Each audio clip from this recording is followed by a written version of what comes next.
The acrid smoke of burning metal filled Anakin Skywalker's lungs as he sprinted through the collapsing corridors of the Neimoidian Citadel. Behind him, the distinctive blue and white armor of the 501st Legion moved with practiced precision, but even through the chaos, he could feel their exhaustion rippling through the Force like waves against a crumbling shore. The screams of dying clones echoed from deeper in the structure. Boys, really, barely older than he'd been when he left Tatooine. Their pain hammered against his consciousness, each death a weight added to the burden he'd been carrying for 2 years of endless war. "General Skywalker, the East Wing is compromised. We've got men trapped in there." The ceiling groaned above them. Anakin thrust out his hand, the Force flowing through him as he held 20 tons of durasteel and concrete in place while Rex and the survivors scrambled through.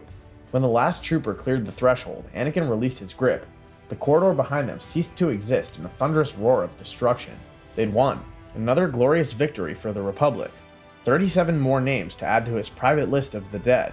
The weight of command had never felt heavier than in this moment, standing among the ruins of another world torn apart by a war that seemed to have no end. Each victory felt more hollow than the last, each loss cutting deeper into his soul. Back aboard the Resolute, Anakin stood before the holographic forms of the Jedi Council.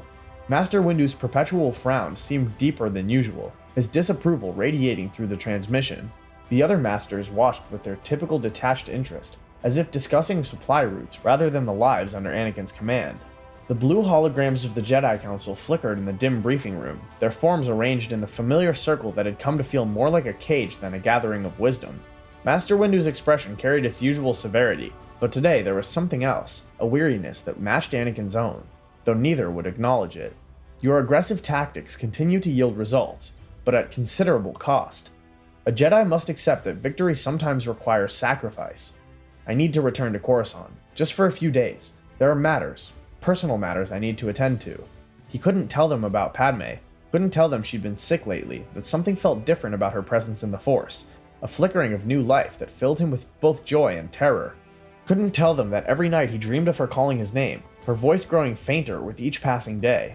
The Council had made their position on attachments devastatingly clear. Dangerous, this path is. Attachment leads to fear. Fear leads to anger. Anger leads to suffering, young Skywalker. The platitude hit Anakin like a physical blow. How many times had he heard these words while sending children to their deaths? How many times had the Council hidden behind ancient wisdom while the galaxy burned? The silence that followed was deafening. Obi-Wan's image flickered, his former master's face etched with concern, but even he remained silent. The Council's decision was final. Anakin would proceed to Urbana as ordered, regardless of what his heart screamed. After the transmission ended, Anakin stood alone in the darkness, his mechanical hand clenched so tightly the servos whined in protest. For the first time since Geonosis, he wondered what would happen if he simply didn't follow their orders. Before we move on, I'd like to ask you a small favor. If you're enjoying this content so far, please take a second to like this video and subscribe to the channel. Over 98% of you watch these videos without subscribing. Imagine what we could accomplish if everyone subscribed. We thank you all for your continued support. 3 days passed in bitter silence before everything changed. The encrypted transmission arrived on a frequency Anakin didn't recognize, marked for his eyes only. Rex had brought it personally, the concern on his scarred face evident even through his professional demeanor. The captain had seen enough to know when something could alter the course of the war. When the holo materialized, Anakin found himself looking at a woman with short red hair and armor bearing the unmistakable geometric patterns of Mandalore. Bo-Katan Kryze stood with the bearing of someone who'd lost everything but refused to surrender. Sister to the murdered Duchess Satine, leader of the Mandalorian resistance against Maul's Shadow Collective. "I'm not asking for the Republic's help or your council's approval. I'm asking if the great Anakin Skywalker, the hero with no fear, is everything the HoloNet claims, or just another Jedi slave to bureaucracy." The transition ended abruptly, leaving Anakin staring at the empty space where her image had been. The challenge in her words resonated with something deep inside him, a part he'd been suppressing since the war began. Rex shifted uncomfortably, knowing his general well enough to sense the shift happened. Anakin was already moving toward the door, his decision crystallizing with each step. It would go to Mandalore, Council be damned. He gathered Rex and his most trusted men, Jesse, Fives, Echo, soldiers who'd proven their loyalty went beyond programming or protocol. Men who deserved better than dying for a Senate that didn't know their names and a council that saw them as acceptable losses. The journey through hyperspace gave him time to think, to question everything. Was he a Jedi anymore if he defied the council? Was he a general if he abandoned his post? Or was he finally becoming what he should have been all along? Someone who acted on conviction rather than obligation. Sundari burned. The once pristine domed capital of Mandalore had become a battlefield where every street corner could mean death. Maul's Shadow Collective had transformed the city into a monument of fear, with bodies displayed as warnings and entire districts reduced to rubble. The Mandalorian Civil War had reached its bloodiest phase. Bo-Katan met them in the Industrial District, her night owls forming a protective perimeter. She removed her helmet, revealing a face marked by exhaustion but burning with unquenchable determination. Around them, the sounds of distant combat echoed through the dome, a reminder that death was never more than a moment away in this place. Their first engagement came swiftly. Maul's super commandos descended upon them like birds of prey, and suddenly the night exploded with blaster fire and jetpack flames. But it was the Mandalorian way of fighting that truly struck Anakin. No Jedi serenity, no pretense of being above the violence. They met aggression with aggression, fought with a savage grace that was almost beautiful in its honesty. The Jedi pretend to be above war, above passion. At least we Mandalorians own what we are. We don't hide behind pretty words while sending others to die. After the battle, as they tended to the wounded in a secured stronghold, Bo-Katan presented Anakin with a piece of Beskar armor, scarred but unbroken. Through the Force, he could feel the echoes of its previous owner, a warrior who died defending those who couldn't defend themselves. The weight of it in his hands felt like possibility itself. Anakin's healing of the wounded Mandalorians sparked something. Word spread through the Resistance. The Jedi Skywalker fought like a Mandalorian, but healed like something more. Warriors who'd been in hiding began to emerge. The tide was turning, and everyone could feel it. The secure communication room felt like a tomb as Anakin faced the Council's judgment. This time, they'd all appeared in person via hologram, even Master Yoda, whose disappointment was palpable across the stars. The weight of their collective disapproval pressed down on him like a physical force, but for the first time in his life, it didn't make him falter.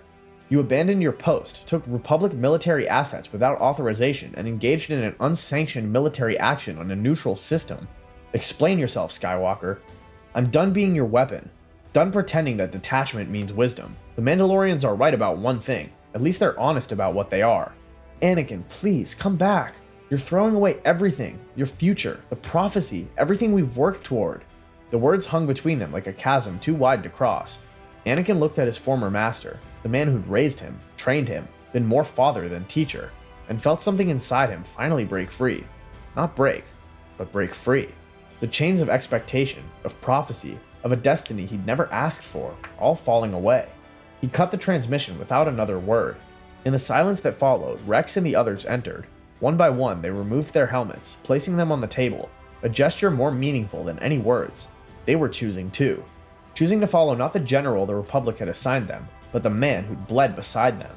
More clones would come in the following days. Deserters drawn by whispers of something different being built on Mandalore. The ancient forges beneath Sundari glowed with heat that had burned for thousands of years. Here, in the heart of Mandalorian culture, Anakin began his transformation. He'd learned the Rezal Ner, the 6 tenets that defined what it meant to be Mandalorian. Not just a warrior, but someone who understood that strength meant nothing without something worth fighting for. He forged his armor with his own hands, mixing traditional Beskar with Durasteel from destroyed Separatist tanks. The piece was neither fully Jedi nor fully Mandalorian. Like him, it was something new. Bo-Katan watched the process with interest. She'd expected him to either fully embrace their ways or remain an outsider. Instead, he created a third path. More clones arrived daily, slipping away from their posts across the galaxy. They came seeking something they couldn't quite name: purpose beyond programming, identity beyond numbers. Under Anakin's leadership and Mandalorian training, they began to discover who they were when they weren't just following orders. I didn't follow you because of orders, General. I followed you because you give a damn whether we lived or not. That's more than most in this war can say. The transformation wasn't just physical.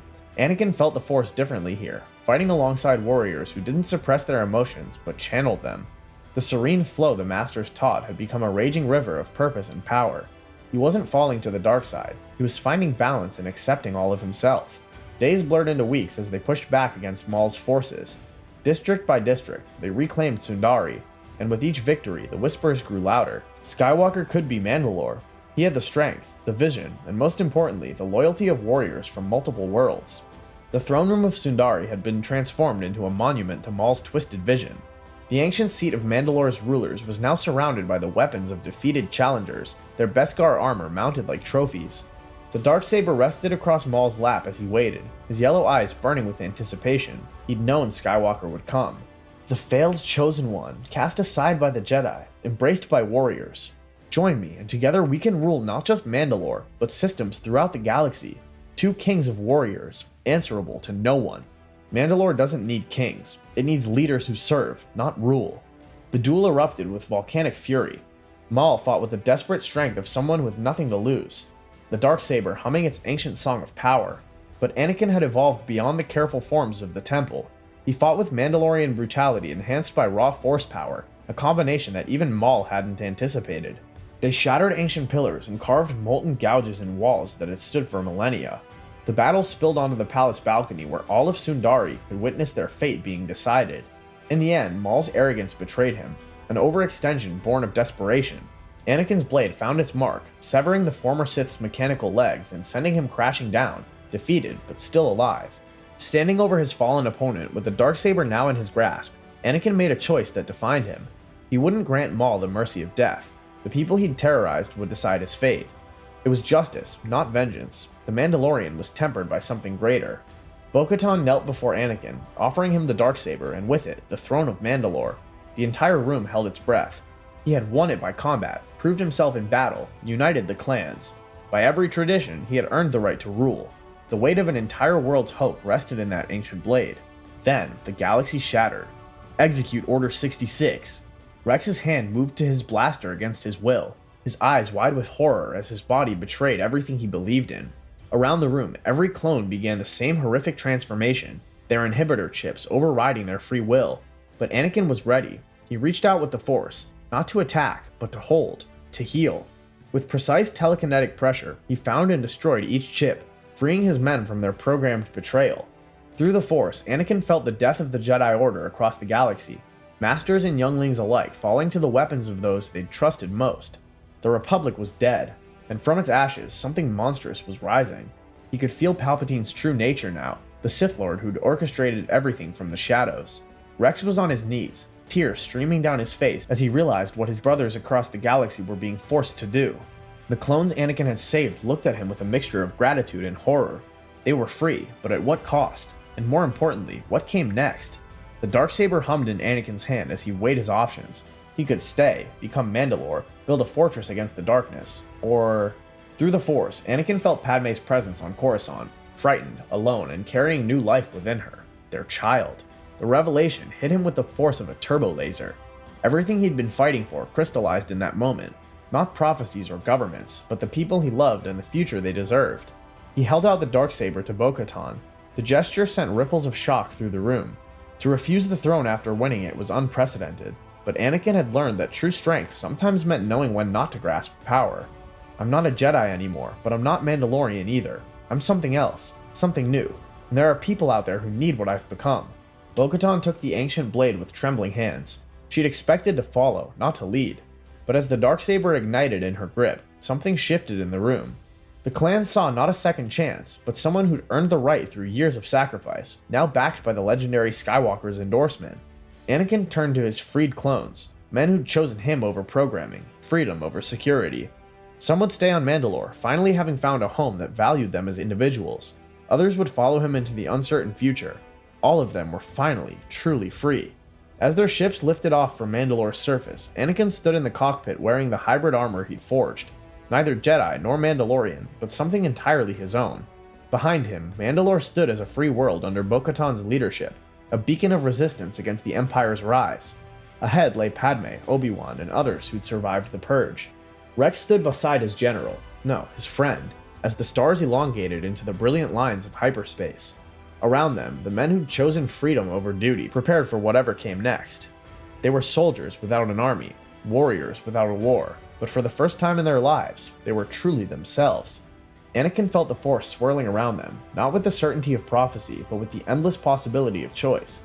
He'd walked away from the Jedi's rigid orthodoxy and resisted Mandalore's crown. He'd saved his men from becoming tools of tyranny and given them the one thing the Republic never had, the freedom to choose their own destiny. Where to, sir? Toward hope, Rex. We're heading toward hope. Through their bond, he could feel Padme's relief as she sensed his approach. She didn't know yet about the Empire's rise or the Jedi's fall, but she knew her husband was coming home. Not as the Republic's general or the Jedi's chosen one, but simply as Anakin. The man she'd married, the father of her child, free at last from the chains of everyone else's expectations. The galaxy had changed forever in a single day. The Republic had become the Empire, the Jedi had fallen, and the Clone Wars had ended not with victory, but with betrayal. But on Mandalore, Bo-Katan raised the Darksaber and united the clans under a single banner. Across the galaxy, small pockets of resistance began to form, and somewhere between the core and the outer rim, a ship full of free men raced toward an uncertain future. Anakin Skywalker had rejected destiny itself, choosing love over power, freedom over prophecy. The Force sang with new possibilities, unwritten rules, where hope could still triumph over fear. The Empire would rise, darkness would spread, but it would not go unchallenged. In walking away, Anakin had perhaps fulfilled the prophecy in a way the Jedi never imagined, not by destroying the Sith, but by choosing balance itself. If you enjoyed this journey into the shadows of what might have been, remember to hit that subscribe button and join us for more explorations of the infinite possibilities within that galaxy far, far away. May the Force be with you, always.